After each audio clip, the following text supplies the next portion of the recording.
شوف أخي، جبهة المستقبل أي حزب، خذنا معركة التشريعيات وكنا نعلم ماذا سيكون، وخذنا معركة المحليات وكنا نعلم ما سيكون،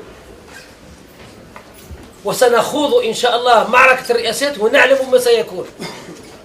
لأن هذا الحزب الفتي، هذا الحزب الذي قام في سنتين فقط بالكفاف عشرات أو مئات الآلاف من المناضلين على المستوى الوطني، وصوله إلى كل ولاية الوطن وخارج الوطن، هذا الحزب إن شاء الله سيكون له شأن عظيم. وإن شاء الله في هذه الرئاسيات سيكون لحزب جبهة المستقبل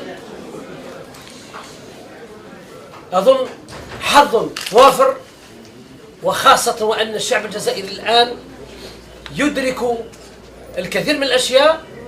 وأيضا إذا كانت هناك ألاعيب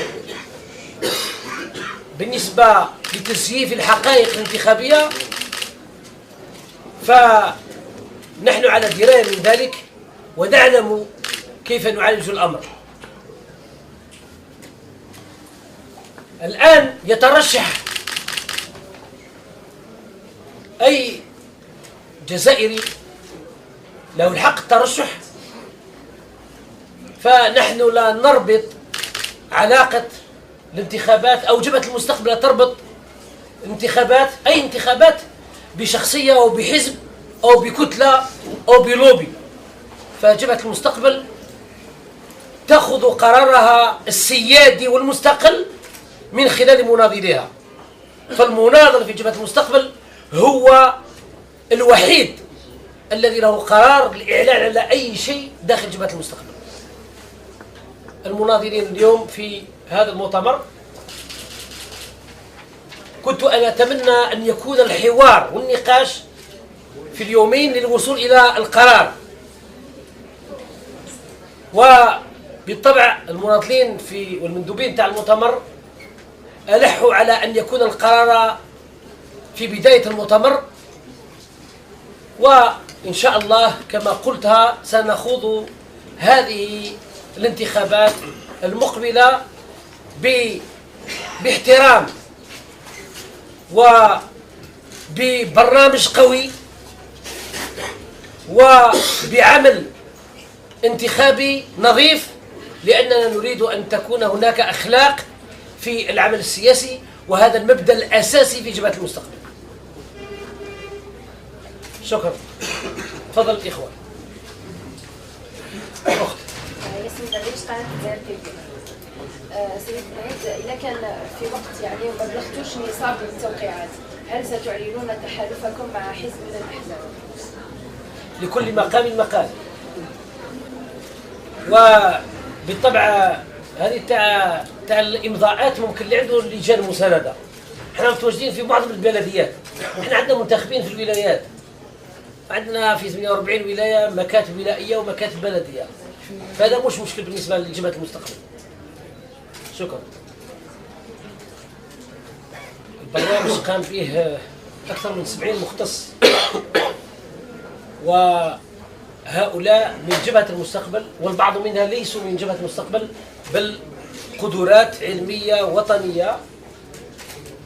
هذا البرنامج اللي فيه حوالي 3 مجلدات، اللي درنا لجنة صياغة قامت في مدة أكثر من شهر لصياغة خلاصة البرنامج اللي فيها حوالي 80 صفحة، اللي ممكن تصفحوها أنتم من خلال تتبعكم البرنامج، لأنه يطبع وراه موجود الآن في القاعة وفي المساء إن شاء الله تشوفوه. فالبرنامج ملم لكل القضايا، يعتبر كمشروع مجتمع حقيقي. وكما قلت في خطابي سينمو هذا البرنامج بنمو الحزب، وسيتطور بتطور الحزب. وبالطبع احنا ضد الجمود، ونريد أن يكون برنامج في مستوى طموحات الشعب الجزائري.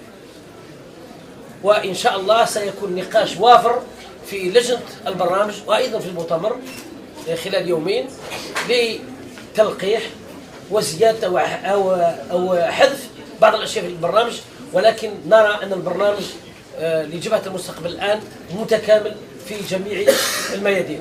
وبالطبع الاهتمام تاع جبهة المستقبل من الاول هي في القضايا الاساسيه، هي كيفيه التخلص من الريع للبترول، كيفيه ايجاد حلول للجزائر لتسيير شؤون الدوله وعدم رهن مستقبل الجزائر في المزيد من بيع خيرات البلاد، وبالطبع استغلال هذه الخيرات لأشياء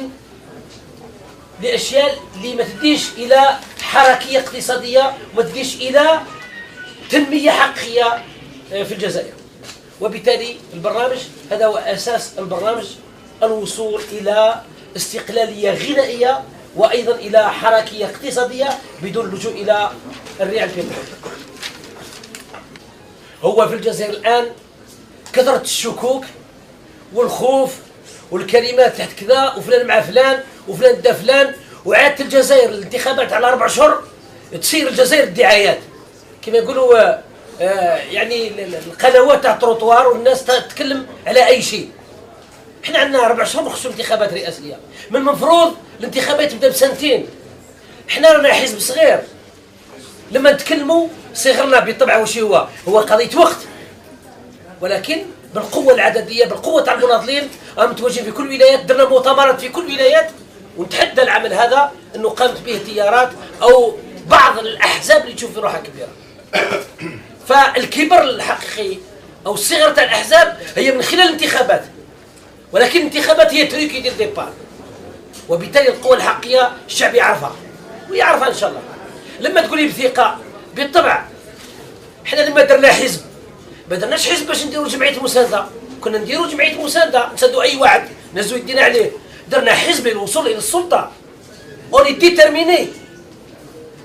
جبهة المستقبل موجودة في الساحة السياسية من اجل الوصول الى السلطة، وهذا هو وجود الحزب، هذا هو علة وجود الحزب. حزب سبار ريجستر كوميرس بيعوا ونشريوا به. الحزب هو اطارات برنامج ويعملوا من اجل الوصول الى السلطة. هذه سي لوجيك دو ليكزيستونس دو بارتي. فالان انا نشوف لماذا التساؤلات، لان الصحافه كل ما ندير لقاءات صحفيه يتكلموا على الرئاسه يقولوا من المؤتمر، لان احنا في جبهه المستقبل نحترم المناضلين ونحترم كل القنوات اللي موجوده داخل جبهه المستقبل. المؤتمر في القانون الاساسي هو الوحيد المخول انه يتكلم عن الرئاسيات. الان انا في المؤتمر خلينا قرارنا، تكلمت معاكم اكثر من سنه يتكلم عن الرئاسيات نقول المؤتمر، هنا وصلنا المؤتمر خلينا قرار. سيتي لوجيك، هي اول حزب في اطار انتخابات ولائيه وطنيه في مؤتمر يعلن على ترشح تاع الرئاسيات بدون مزايده بدون اي شيء. احنا حزب نود ان نوصل للسلطه، درنا مؤتمرنا رشحنا راح نمشيو للانتخابات بكل بساطه. والله الاخت تسمحي لي، الدستور في الجزائر الان اصبح نقدر نقول بدون جدوى، نعدلو ما نعدلوش، واش ندير فيه واش ما نديرش فيه. هل الان الدستور محترم؟ هل الدستور الجزائري محترم؟ هذا سؤال نطرحه على بعضنا باش نعرف اذا كان نعدلو ولا ما نعدلوش، واش هو النقاط الاساسيه اللي نعدل فيها او ما نعدلش فيها. فقلتها في الانتخابات في كل اللقاءات اللي قلتها ان الدساتير الجزائريه كلها هي دساتير تاع الحكام، لحد الساعه ما كانش دستور تاع الشعب، لان كل رئيس يجي يدير دستور على ما قاسو، ان كوستيم سور ميزور. فنتمنى يكون دستور تاع الشعب الجزائري، وان شاء الله جبهة المستقبل لما تجي للحكم دير الدستور تاع الشعب الجزائري.